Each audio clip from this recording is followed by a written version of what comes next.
क्या कहता है, वो कह रहा है if cot theta equal to 7/8 evaluate, इसमें पहला पॉइंट दे रखा है 1 plus sine theta divided by 1 plus cos theta,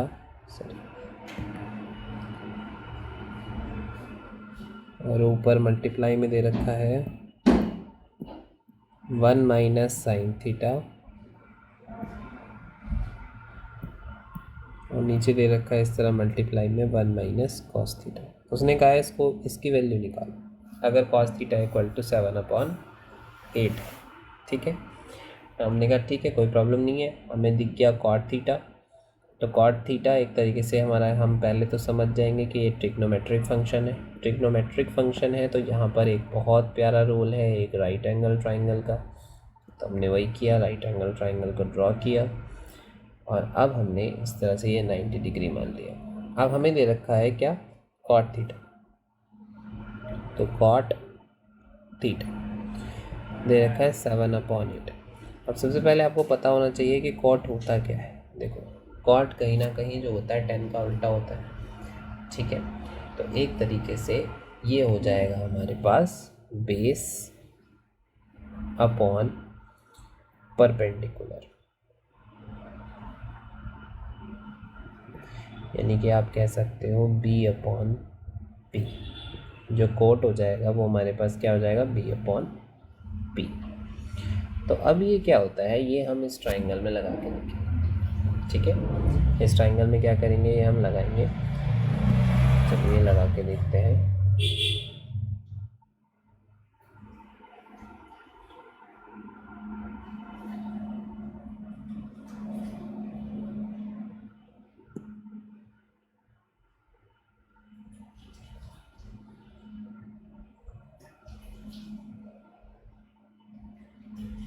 इसको थोड़ा साइड में ले जाते हैं।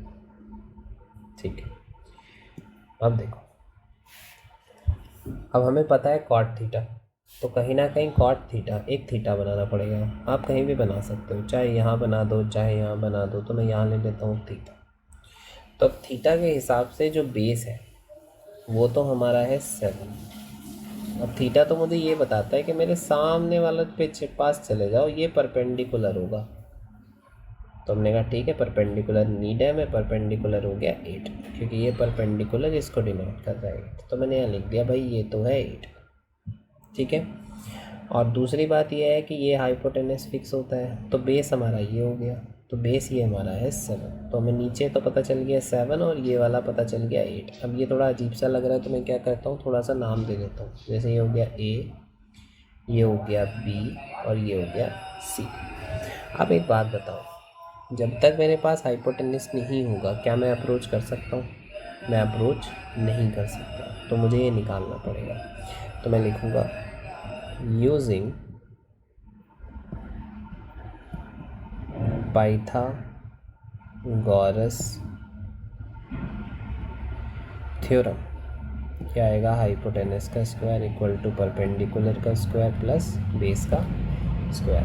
अब हाइपोटेनस तो मेरे को नहीं पता, तो इसका जो का तो स्क्वायर, परपेंडिकुलर का स्क्वायर वो मेरे पास 8 है, तो 8 का स्क्वायर, बेस का स्क्वायर वो मेरे पास 7 है, यानी कि 7 का square.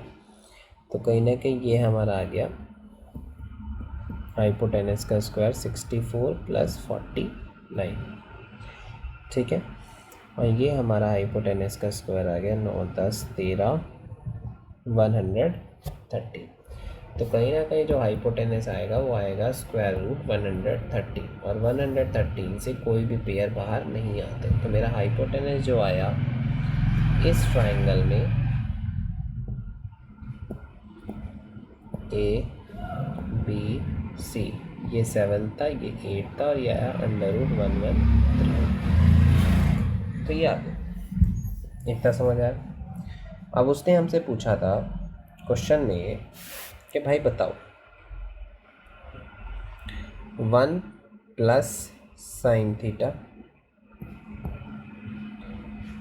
1 minus sign theta divided 1 plus cos theta और 1 माइनस कॉस थीटा क्या होगा। अब हमने कहा ठीक है, सबसे पहले फाइंड आउट करना है साइन थीटा, और थीटा मेरे ख्याल से इधर था। साइन थीटा होता है परपेंडिकुलर अपॉन हाइपोटेनस, इसके बिल्कुल सामने वाला परपेंडिकुलर होता है। तो ये आ गया 8 अपॉन, और हाइपोटेनस फिक्स है √113। तो ये हमारा साइन थीटा आ गया। कॉस थीटा पे चलते हैं। कॉस थीटा होता है बेस अपॉन हाइपोटेनस। थीटा फिर से यही है, सामने वाला परपेंडिकुलर है, तो ये नीचे वाला क्या होगा, ये बेस होगा। तो आ गया 7, और हाइपोटेनस फिक्स है √113। तो ये जो वैल्यूज़ मेरी साइन और कॉस की आई है, ये मैंने उठा के क्या करी, दोनों इसमें पुट करते हैं। तो चलो पुट कर देते हैं। 1 plus 8 upon √113,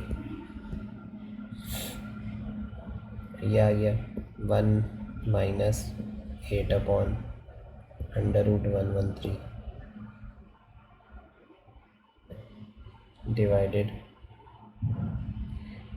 1 plus cos theta क्या है 7 अपॉन √113, यह आ गया 1 माइनस 7 अपॉन √113।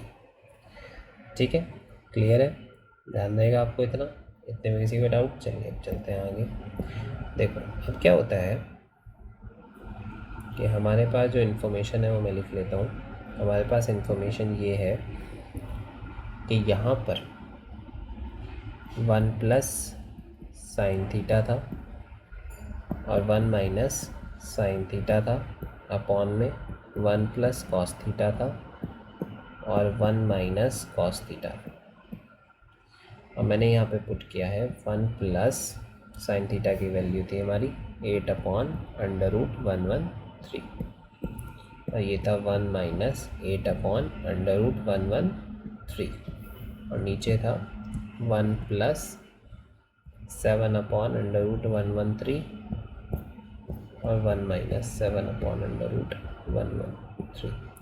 अब देखो कहीं ना कहीं हमें ये दिख रहा है कि यहाँ से अगर हम देखें इस ऊपर वाले पोर्शन को और नीचे वाले पोर्शन को, तो ये दिख रहा है हमें a प्लस बी और a माइनस बी, यानी कि चीज़ें तो सेम ही हैं, बस यहाँ पे तो है प्लस में, ये चीज़ें सेम है, यहाँ पे है माइनस में, यानी कि a प्लस बी और a माइनस बी। ये होता है a² माइनस b²। ये फॉर्मूला आपको पता होगा अलजेब्रा का, तो हम यही वाला यहाँ पर लगाने वाले हैं। तो हम लिखेंगे इसमें, देखो यहाँ से मैं पता चल रहा है ऊपर वाले को देख के, यहाँ पे a तो 1 है और b जो है वो है 8 अपॉन √113।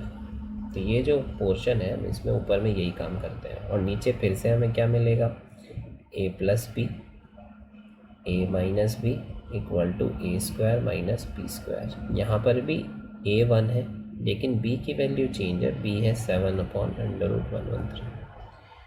क्लियर है।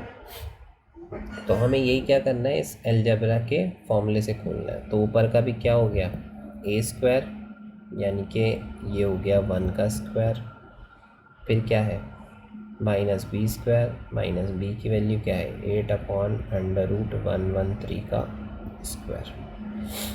इसी तरह नीचे करेंगे 1 का स्क्वायर और माइनस 7 अपॉन √113 का स्क्वायर।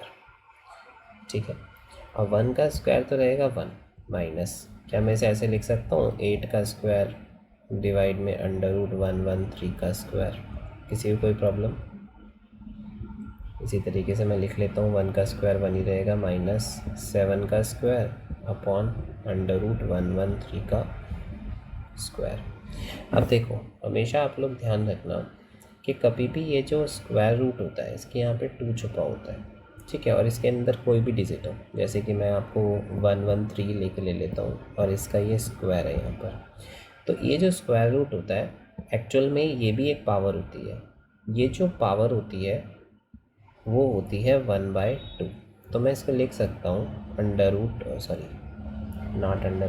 मैं इसे लिख सकता हूँ 113 की पावर 1/2। इस स्क्वायर रूट को हटा के मैं ये इस तरीके से लिख सकता हूँ, ठीक है। और ऊपर क्या है, ऊपर हमारे पास स्क्वायर चलता आ रहा है ये वाला, तो मैं इसके ऊपर क्या लिख सकता हूँ, स्क्वायर लिख सकता हूँ। तो ना क्लियर है? दोबारा समझाओ। ठीक है, तो क्या है कि एक तरीके से हमेशा आप लोग ध्यान रखना कि स्क्वायर रूट को हम पावर में 1/2 करके लिख सकते हैं। तो अगर मैं कह दूँ यहाँ पर 113 स्क्वायर रूट के अंदर है, तो मैं इसे बोल सकता हूँ 113 की पावर 1/2, ऐसे बोल सकता हूँ। अब यहाँ पर क्या है, यहाँ पर ये भी है और इसका स्क्वायर भी है, तो पहले तो मैं यही लिख लेता हूँ 113 की पावर 1/2, और इसका भी स्क्वायर है तो मैं ऊपर ऐसे स्क्वायर लिख लेता हूँ। और पावर से पावर हमेशा करती है मल्टीप्लाई, तो क्या होगा, ये हो जाएगा 113 की पावर 1/2 मल्टीप्लाई 2 से 2 कट गया तो मेरा आ गया 113।